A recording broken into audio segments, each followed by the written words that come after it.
Computer की अभी तक 5 पीढ़ियां हैं। पहली पीढ़ी है जिसको अपन बोलते हैं फर्स्ट जनरेशन।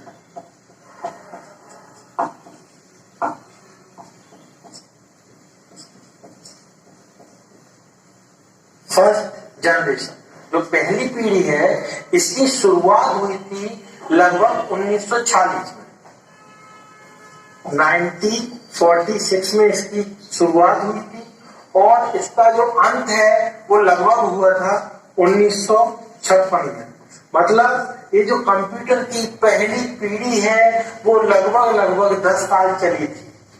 इसमें कंप्यूटर बनाने के लिए वैक्यूम ट्यूब का यूज किया जाता था। वैक्यूम ट्यूब कंप्यूटर को बनाने के लिए बेसिकली वैक्यूम ट्यूब का यूज होता था। अब ये अपन देखते हैं कि वैक्यूम ट्यूब क्या है। तो वैक्यूम ट्यूब जो होता है वो एक गिलास का, कांच का एक ट्यूब होता है जिसमें जो वैक्यूम है वो जीरो वैक्यूम पे काम करता है। इसमें इलेक्ट्रोड्स रहते हैं, जो आपने बेसिक साइंस विज्ञान और मैथ पढ़े होंगे। इलेक्ट्रोड्स रहते हैं जो यहाँ से वैक्यूम जब बनाते हैं और उससे इलेक्ट्रॉन का संचालन करते हैं। तो इलेक्ट्रॉन्स जो होते हैं वो इलेक्ट्रॉन्स का संचालन या इलेक्ट्रॉन कहाँ जाएगा कहाँ नहीं जाएगा उसको देखते हैं। तो वैक्यूम ट्यूब एक ग्लास का ट्यूब होता है और जिसमें इलेक्ट्रोड्स लगे रहते हैं और जो इलेक्ट्रॉन्स मेनली काय का संचालन करते हैं, इलेक्ट्रॉन्स का संचालन करते हैं। तो अपन देख रहे थे कि जो कंप्यूटर है उसकी फर्स्ट जनरेशन 1940 से 1956 तक मानते हैं जो विशेषज्ञ हैं कि इस पीढ़ी में कंप्यूटर 1940 से 1956 में जो कंप्यूटर विकसित हुए, जिन कंप्यूटरों का आविष्कार हुआ वो फर्स्ट जनरेशन कंप्यूटर कहलाते हैं। इस फर्स्ट जनरेशन कंप्यूटर में जो अपन कंप्यूटर के लिए यूज करते थे वो वैक्यूम ट्यूब का यूज करते थे। और वैक्यूम ट्यूब में वैक्यूम ट्यूब कुछ नहीं है, ग्लास का ट्यूब होता था जिसमें इलेक्ट्रॉन्स फंसे हुए होते थे और जो वैक्यूम बना के उसमें इलेक्ट्रॉन्स का संचालन करते थे। वैक्यूम ट्यूब की जो खोज है वो 1904 में हुई। जो एक वैज्ञानिक थे,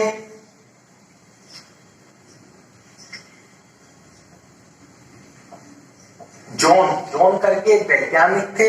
इनका पूरा नाम था जॉन एम्ब्रोस फ्लेमिंग।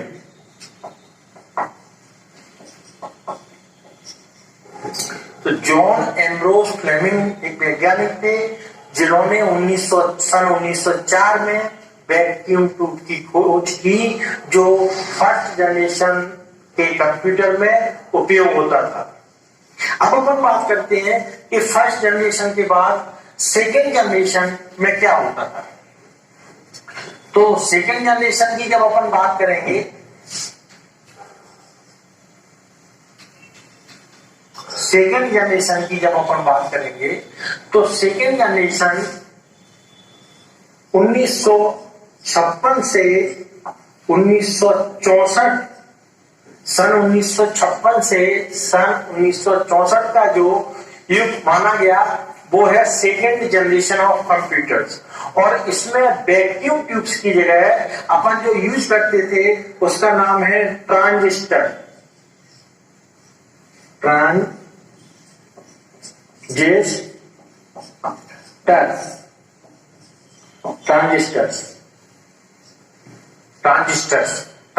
का यूज करते थे अपन सेकेंड जनरेशन में। 1956 से 1964 का जो युग है वो ट्रांजिस्टर्स के लिए यूज करते थे और ट्रांजिस्टर का युग माना जाता था। ट्रांजिस्टर एक ऐसी डिवाइस है जो एक ब्लैक कलर की होती है और उसमें कुछ पिन निकली रहती हैं जो अटैच होता है अपने मदरबोर्ड से। और बहुत सारे ट्रांजिस्टर्स का यूज करते थे और उस पर लिए जो कंप्यूटर यूज होता था उसमें बहुत सारे ट्रांजिस्टर का यूज होता था। 1956 से 1964 का जो युग है वो कहा गया सेकेंड जनरेशन कंप्यूटर का युग। अब ट्रांजिस्टर को विलियम शॉकले ने बनाया था। एक वैज्ञानिक थे जिनका नाम था विलियम शॉकले। तो विलियम शॉकले नामक वैज्ञानिक ने ट्रांजिस्टर का आविष्कार किया था सन 1947 में। तो मेनली जो सेकेंड जनरेशन का जो युग था वो ट्रांजिस्टर के नाम रहा। अब अपन देखते हैं third generation of computer.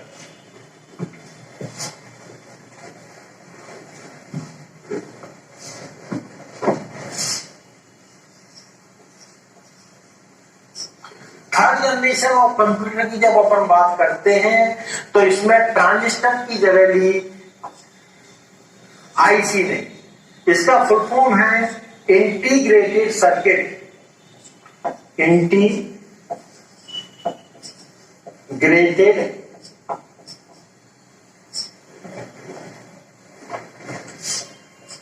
Graded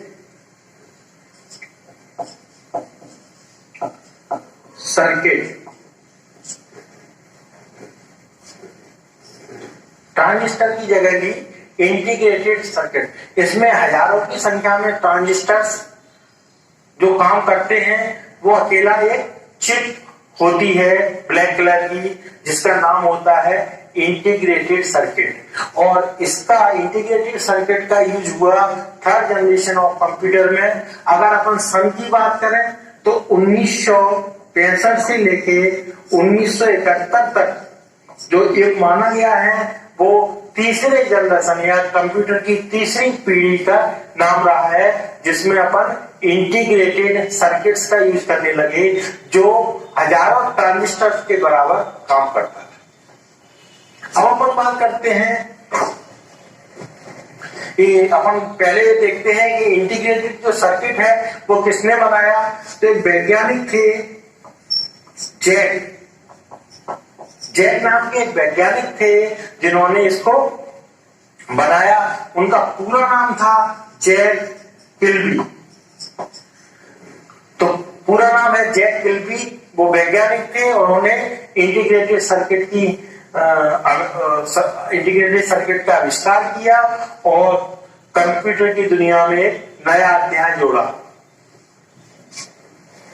अब अपन देखते हैं fourth generation of computer. Fourth generation of computer. अगर अपन कंप्यूटर की चौथी पीढ़ी की बात करेंगे तो सन 1971 से 1985 का जो एक 14 साल का जो बड़ा वो रहा है युग, वो है कंप्यूटर की चौथी पीढ़ी का युग।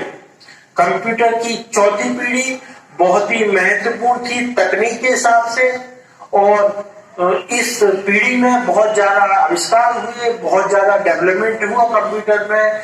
कंप्यूटर की जो चौथी पीढ़ी है 1971 से 1985 है और इसमें अपन ने जो मेनली यूज किया LIC का, जिसको अपन बोलते थे लार्ज इंटीग्रेटेड सर्किट, जिसमें लाखों की संख्या में ट्रांजिस्टर जो यूज करके अपन जो काम कर सकते थे वो एक लार्ज इंटीग्रेटेड सर्किट करता था। तो एक लार्ज इंटीग्रेटेड सर्किट के बराबर बहुत सारे लाखों की संख्या में ट्रांजिस्टर का यूज होने लगा। ठीक है ना।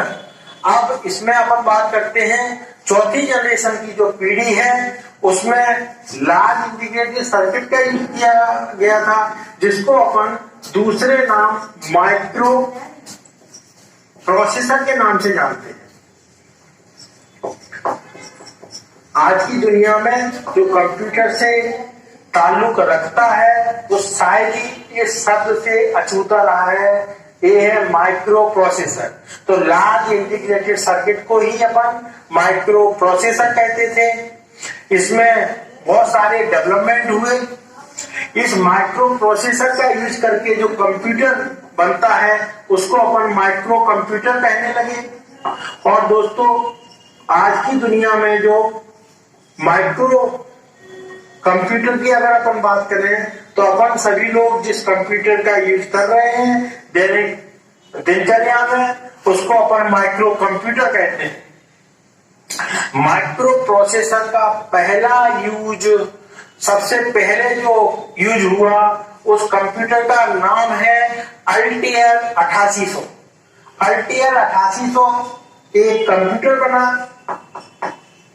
अल्टेयर 8800 इस नाम का एक कंप्यूटर बना जिसमें माइक्रो प्रोसेसर का उपयोग किया गया और उसको अपन ने माइक्रो कंप्यूटर नाम दिया। अब अपन बात करते हैं कि जो अल्टेयर 8800 है उसको अपन ने माइक्रो कंप्यूटर बोला, और आज की दुनिया में जो माइक्रो कंप्यूटर है उनमें बहुत ज्यादा अंतर है। वो अंतर किन किन चीजों से है वो अपन आगे देखते हैं। सबसे पहले देखें कि अल्टेयर जो 8800 नाम का कंप्यूटर है उसका सही ढंग से पहला जो यूज उपयोग किया है वो बिल गेट्स ने किया था। बिल गेट्स को अपन क्या बोलते हैं, जैसे अपन ने पहले बात की थी, कंप्यूटर के जो पिता हैं, कंप्यूटर के जनक हैं, वो चार्ल्स बेबेज हैं। अगर अपन बिल गेट्स की बात करें तो अगर वो ऑनर ऑफ कंप्यूटर के नाम से नवाजे गए हैं बिल गेट्स। ऑनर मतलब कंप्यूटर के मालिक के नाम से। इन्होंने पहली बेसिक लैंग्वेज जो डेवलप की थी वो माइक्रो कंप्यूटर, पहला माइक्रो कंप्यूटर था जो अल्टेयर 8800, उसी में बिल गेट्स ने अपनी पहली बेसिक लैंग्वेज डेवलप की थी। और उसके बाद तब वो हार्वर्ड यूनिवर्सिटी के छात्र थे और उसके बाद में उन्होंने जो मुकाम हासिल किया उससे अपन सभी आज बहुत भली भांति परिचित हैं। उन्होंने माइक्रोसॉफ्ट कंपनी के नाम से एक संस्था खोली जो शुरू में बहुत ही कम लोगों के साथ शुरू की और आज विश्व के बहुत बड़े स्तर पे माइक्रोसॉफ्ट कंपनी का नाम जाना जाता है। बहुत सारे ऑपरेटिंग सिस्टम और विंडोज के लिए विख्यात है। विंडोज ऑपरेटिंग सिस्टम इसी की देन है। बिल गेट्स ने बहुत काम किया है कंप्यूटर की लैंग्वेज की दुनिया में। तो पहली जो बेसिक लैंग्वेज बिल गेट्स ने डेवलप की थी वो अल्टेयर 8800 नाम के एक माइक्रो कंप्यूटर में की थी, जिसमें अपन लार्ज इंटीग्रेटेड सर्किट या माइक्रो प्रोसेसर का यूज करते थे। अब अपनी जो लास्ट है तो अपन बोलेंगे 5th generation. 5th generation of computer, computer की 5वीं पीढ़ी जो अभी तक खत्म नहीं हुई है। अगर इसको अपन सन से बात करें तो सन 1985 से लेकर अब तक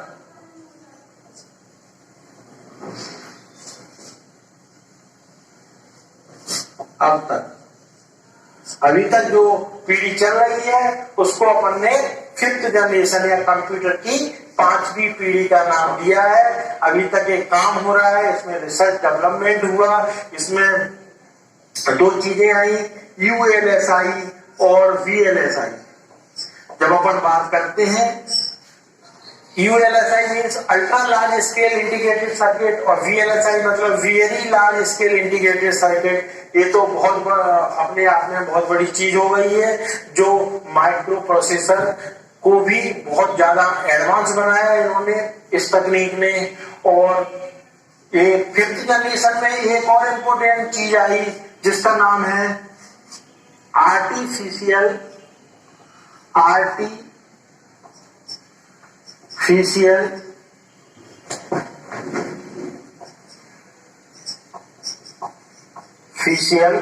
इंटेलिजेंस।